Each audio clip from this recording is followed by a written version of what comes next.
চক কালাৰ কি ধুনীয়া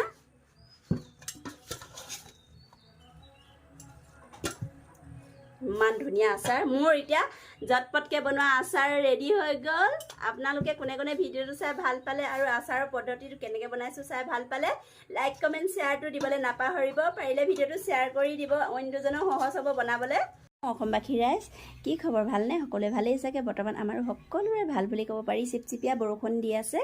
আৰু ভাবিলোঁ আজি আমৰ আচাৰ বনাম বতৰৰ ফল বতৰত এতিয়া খাবও লাগে বনাবও লাগে যিহেতু আমাৰ ইয়াতে দুজোপামান আম আছে ইমান লগা নাই তথাপিতো আৰু 2 কেজি আম আনিলোঁ তাৰ পৰা ওচৰৰ এঘৰৰ পৰা খুজি 2 কেজি আম আনিলোঁ ভাবিলোঁ আমৰ আচাৰ বনাই থওঁ তাকে ভাবিলোঁ মইনো মানে 2 কেজি আমৰ আচাৰ 10 মিনিটতে কেনেকৈ বনাওঁ বা আপোনালোকে কেনেকৈ বনাব পাৰিব তাৰে এটা ভিডিঅ' লৈ আহিছোঁ আশা কৰোঁ ভিডিঅ'টো চাই ভাল পাব যদি মোৰ আমৰ আচাৰ বনোৱা হৈছে বা জানিছোঁ তেতিয়াহ'লে ভিডিঅ'টো লাইক কমেণ্ট শ্বেয়াৰ আৰু ছাবস্ক্ৰাইব কৰিবলৈ নাপাহৰিব কাষত থকা বেল আইকনটো প্ৰেছ কৰি দিব তেতিয়া নতুন ভিডিঅ' মই দিলে আপোনালোকৰ ওচৰত নটিফিকেশ্যন যাব তেতিয়াহ'লে বলকচোন মই আচাৰৰ বাবে কি লৈছোঁ তাকে জনাই দিওঁ আৰু এয়া মই 2 কেজি আম মানে নিমখত দি থৈছিলোঁ নিমখত দি পৰহি দিনাখন যিহেতু ৰ'দ দিছিলে নিমখৰ পৰা উলিয়াই এই আমখিনি ধুনীয়াকৈ চব একদম মানে সম্পূৰ্ণকৈ শুকোৱা নাই মানে 70% শুকাইছে আৰু শুকুৱাই মেলি কালি অকণমান ৰ'দত দিলোঁ এনেই কণহে ৰ'দ দিছে ইয়াত চিপচিপীয়া বৰষুণে দি আছে ভাবিলোঁ আজি আচাৰখিনি বনাই দিওঁ এনেকৈ থৈ দিলেও বেয়া হৈ যাব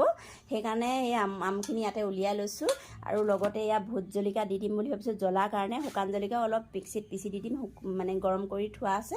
আৰু ইয়াত লৈছোঁ আচাৰৰ বাবে মছলা ইয়াত আছে চফগুটি জিৰা ধনিয়া আৰু বগা সৰিয়হ ইয়াত 200 গ্ৰাম লোৱা হৈছে 200 গ্ৰাম আপোনালোকে কম বেছি কৰিব পাৰে কিয়নো মই আচাৰত মানে মছলা অলপ বেছিকৈ দিওঁ সেইটো কাৰণে আৰু মছলাখিনি যিহেতু বেয়া হৈ নাযায় আৰু এটা কথা মানে যেতিয়া আম মানে মোৰ আম বছৰ ধৰিও মোৰ বেয়া নহয় কেতিয়াও আম যেতিয়া আপুনি নিমখত দিব তেতিয়াই তাত ভিনেগাৰ অলপ দি থৈ দিব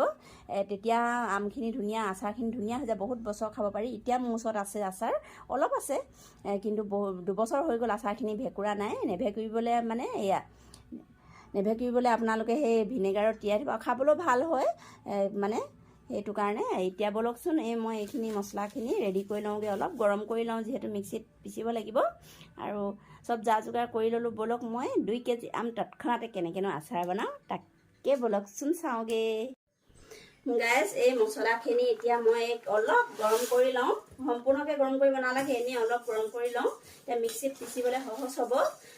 আপোনালোকেও গৰম কৰি নহ'লে ৰ'দত দি ল'লেও হয় আজি যিহেতু ৰ'দ দিয়া নাই চিপচিপীয়া বৰষুণ আৰু আমাৰ পাকঘৰটো মানে বহুত আন্ধাৰ মোৰ ভিডিঅ' কৰিবলৈ অকণমান অসুবিধাই হয় গেছৰ ফ্লেমটো ল' কৰি ল'ব আৰু এইখিনি মই আমৰ আচাৰ বনাবলৈ হয়তো বহুতে জানে কিন্তু তৎক্ষণাত কেনেকৈ বনাব পাৰি সেইটোহে মই দিছোঁ আজি আমখিনি ৰেডি হৈ থাকিলে আচাৰ বনাবলৈ বেছি দেৰি নালাগে বছৰ ধৰিও আপুনি আচাৰ ধুনীয়াকৈ সংৰক্ষণ কৰি থ'ব পাৰিব এইখিনি ধুনীয়াকৈ ভজাৰ পিছত ঠাণ্ডা কৰি মিক্সিত পিচি ল'ম তাৰপিছত আচাৰ ৰেডি হ'ল বুলিয়ে ধৰক আৰু মোৰ ভজা হৈ গ'ল এতিয়া মই এই কাঁহী এখনতে এনেকৈ উলিয়াই লওঁ আৰু একেখন কেৰাহীতে মই ইয়াত গৰম হ'বৰ বাবে মিঠাতেল দি দিওঁ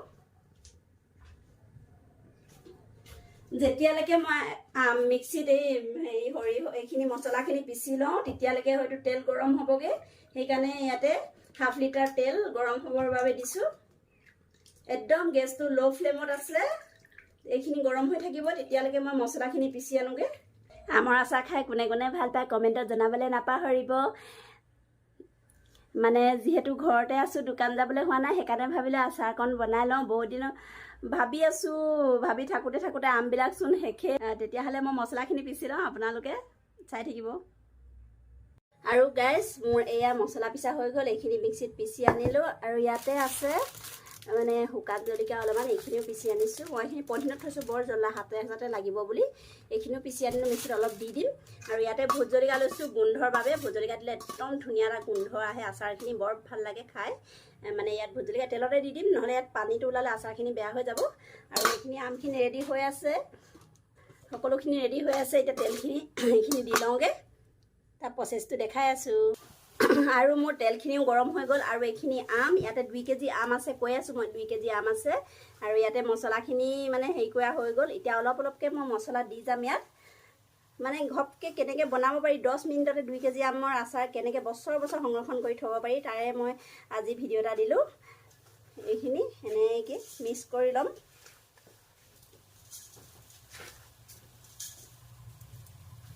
আৰু অলপ অলপকৈ মিক্স কৰি কচলি এখন লৈ এনেকৈ গোটেইখিনি অলপ অলপকৈ দি যাম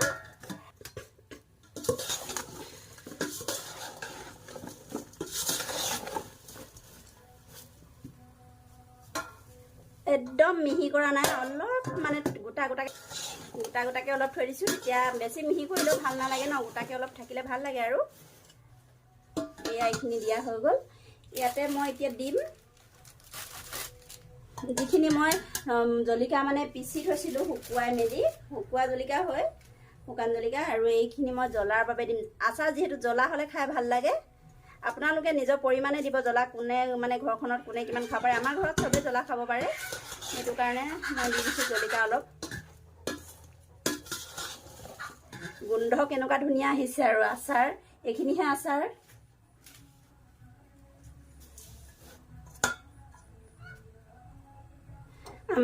আমৰ আচাৰ টানকৈ বনালে বৰ বেয়া পায় অলপ অলপ কোমল হৈ থাকিলে ময়ো ভাল পাওঁ আৰু বেটাই ভাল ইয়াতে এতিয়া গৰম কৰি থোৱা তেলখিনি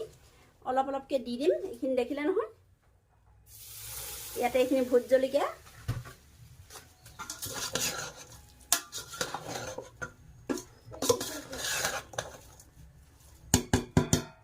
অলপ অলপকৈ গোটেইখিনি তেল ইয়াতে দি দিম আধা লিটাৰ তেল পিছত আকৌ তেল দিব লাগিব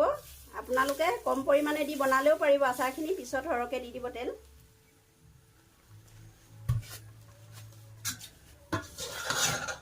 ইয়াতে ধুনীয়াকৈ মিক্স কৰি দিম এতিয়া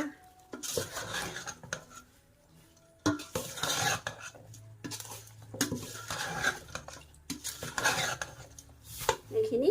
আৰু ইয়াতে দিম এতিয়া অলপ পেকেট মছলা ৰেড চিলি অলপ দিম কালাৰৰ বাবে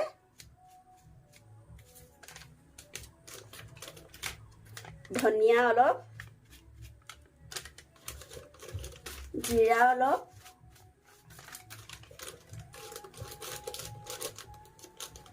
এইখিনি দি মই ধুনীয়াকৈ মিক্স কৰি ল'ম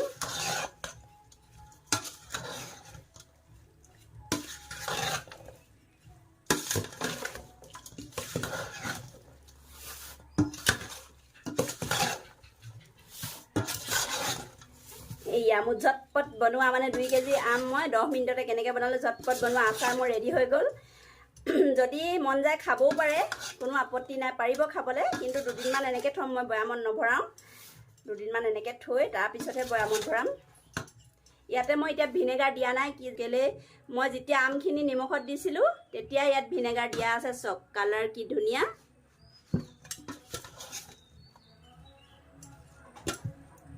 ইমান ধুনীয়া আচাৰ মোৰ এতিয়া ঝটপটকৈ বনোৱা আচাৰ ৰেডি হৈ গ'ল আপোনালোকে কোনে কোনে ভিডিঅ'টো চাই ভাল পালে আৰু আচাৰৰ পদ্ধতিটো কেনেকৈ বনাইছোঁ চাই ভাল পালে লাইক কমেণ্ট শ্বেয়াৰটো দিবলৈ নাপাহৰিব পাৰিলে ভিডিঅ'টো শ্বেয়াৰ কৰি দিব অইন দুজনেও সহজ হ'ব বনাবলৈ যদি আমখিনি নিমখত দি থৈ দিয়া হয় আচাৰ বনাবলৈ বেছি দেৰি নালাগে ঠিক মোৰ নিচিনা আৰু ঘপকৈ হৈ যাব আচাৰ বনাই তেতিয়াহ'লে আজি মই আচাৰ বনোৱা ভিডিঅ'টো ইমানতে সামৰিছোঁ আকৌ এটা নতুন ভিডিঅ'ত লগ পাম তেতিয়াহ'লে এতিয়ালৈ বাই বাই